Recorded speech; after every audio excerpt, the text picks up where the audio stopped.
What's up, everybody? My name's Big Cam and welcome back to another 007 James Bond movie review as we continue on my James Bond franchise rewatch, even though for some of these I'm only watching for the first time. And the Sean Connery movies I quite liked, but this one is the first of the Roger Moore James Bond films. And there's people like Yaphet, Kotto, who sadly passed in 2021, and he's been in many of things, but he played Kanaga in Mr. Bigg in this, and it was kind of like a twist when he revealed that he was the person all along type of shit. Jane Seymour played Solitaire. She was quite gorgeous. Clifton James played Sheriff J.W. Pepper, and he was like packing the biggest lip of tobacco you'd ever seen in your life. Gloria Hendry played Rosie Carver. I believe she was like the other agent that was with Bond at one moment. But there were some beautiful women in this. There was some great action. Of course, there's great action. It's a Bond movie. But now that they're in the 70s, technology is getting a little bit better than it was, say, in the early 60s. And a decade of technology advancement has now happened. And there's, of course, it's 1973's Live and Let Die. So the intro song for this movie is awesome with the, you know, of course, the iconic Live or Let Die, boom, boom, boom, Live or Let Die.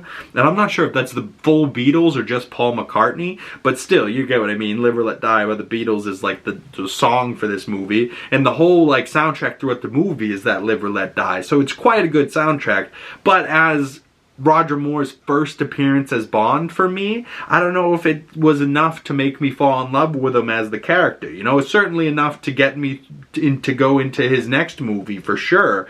But, you know, as his first appearance, he was good, a little bland, a little vanilla compared to, you know, Sean Connery, who was always dropping some crazy lines where you were like, God damn. Like, but Roger Moore, you know, surrounded by brothers in this film, and he was just dropping little, like, corny one-liners and funny things. Like, I genuinely thought out of all of the Bond movies so far, this was the funniest one. And there was parts that were genuinely hilarious, that they just like said a quick little line and the guy made a face and then they cut away from, and it's just like up to you to laugh, and there was no like laugh track or anything like that, like no like pause for laughter like sometimes there is today for movies in theaters, and you're like, huh, there was a longer pause than there should have been there, and it's just like, you know, meant for laughter. But back in 73, they weren't pausing for the audience. They were just like, if they think it's funny, you know? And I genuinely think this is one of the funnier Bond movies so far. And this one's premise reads,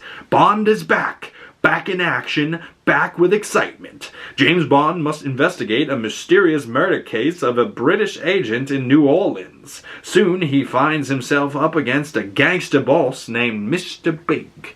Ooh, so yeah, not a bad movie at all. You know, director Guy Hamilton, he's done a couple of other Bond films, most likely the ones I like, Goldfinger. He also did Diamonds Are Forever, which was the last James Bond film from 1971. The previous Bond movie with Sean Connery, and 71's Diamonds Are Forever is my favorite soundtrack so far. Shortly behind it is Live or Let Die's the Beatles song, and then Goldfinger had the other best, you know, soundtrack, you know, intro song, if you would.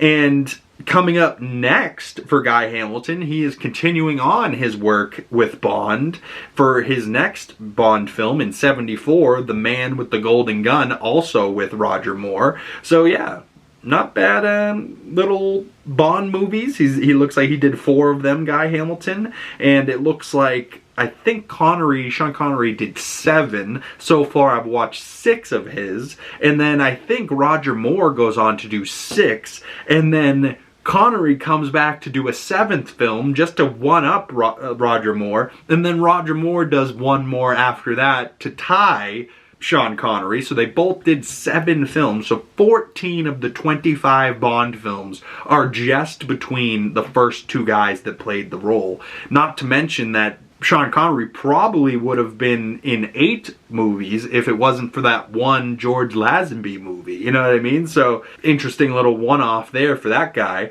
and never returned to the role. But, you know, interesting movie nonetheless. And I have this movie on DVD that I had to get because Amazon for some reason took it off of their platform, but it's still available for rent. So if you wanted to rent this, it's on Amazon Prime. But for me, I had to go and get the DVDs because I was tired of that, and I was like, fuck you, Amazon Prime, either way. You know, in the future, if I want to rewatch these movies, now I'll have the DVDs and I won't need to worry about all that.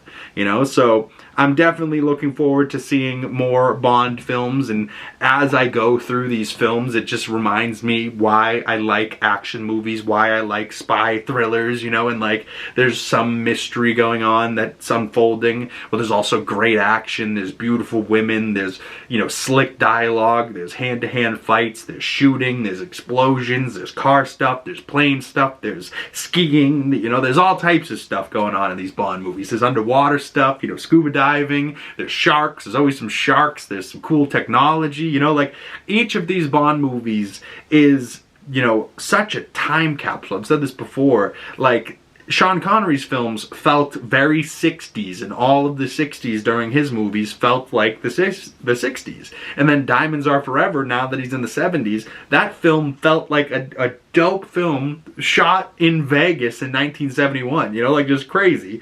And then now 73, you're still got these early 70s vibes, but stuff is getting more advanced in like they're able to do more dangerous stunts. They've probably been working with pyrotechnics a lot more, you know what I mean? So the more and more Bond movies they make, the more they're able to do, and the more that they're able to like push the envelope. Oh, I almost forgot. There's a sick scene in this, and like I don't even know if I mean sick in a good way. I think I mean sick, like sick in the head, because whoever's idea it was, you know, maybe it's in the book or something, you know, where Bond runs over the backs of these alligators that are all lined up. And this is some like cartoon ass shit. Look it up. The real stunt double, obviously Roger Moore didn't do it himself. They couldn't risk their lead actor, James Bond, dying in an alligator accident. But they really had a stunt double in Roger Moore's place run over the backs of alligators to jump across this like body of water. And it's like such a crazy shot, and it's really quick, and it's like not even that necessary in the movie, but it's like in there and it's insane for no reason. And I have like just little shots like that and little details make me absolutely love this movie. And then like the woman's name is Solitaire, just another great gorgeous woman with another great name, like in the previous movies, Pussy Galore, or, you know, there was a couple other ones that were real funny, Plenty O'Toole. This one's now Solitaire, which is just another great name, and she was like, you know, not necessarily playing the game Solitaire, but she was using like tarot cards and like could see the future or something. So like just interesting stuff going on here, you know, police chases, boat chases, gators, you know, all types of shit going on here. And yeah, Roger Moore didn't do that bad a job, so we'll see how he does in the rest of his films.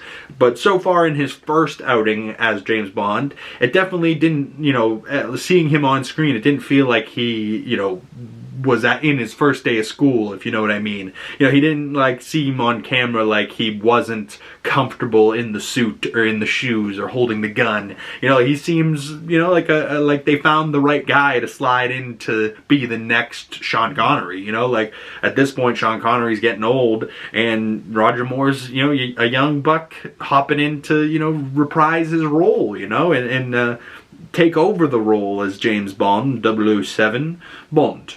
James Bond, you know, he doesn't have quite as good a voice as Connery, but he does have the look for the most part. He definitely looks like a guy from the 70s, so yeah.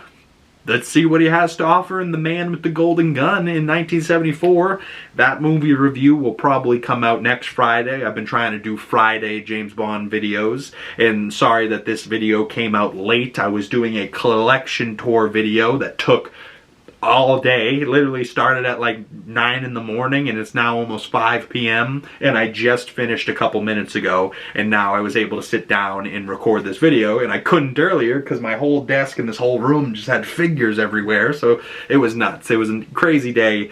just putting these figures on the shelves, so hopefully that collection tour video does well, and I hope you guys really enjoy it. That comes out Sunday, along with my 75th figure unboxing comes out tomorrow with a great Batman figure from 1989's Batman. So stay tuned for that if that's the type of stuff you're interested in. Stay tuned for more James Bond movie reviews coming out next week. If you're only interested in James Bond, comment below, let's chat more Bond, or you can send me messages on my other social medias. Links for those down in the description below. Or just future movie reviews coming out during the week.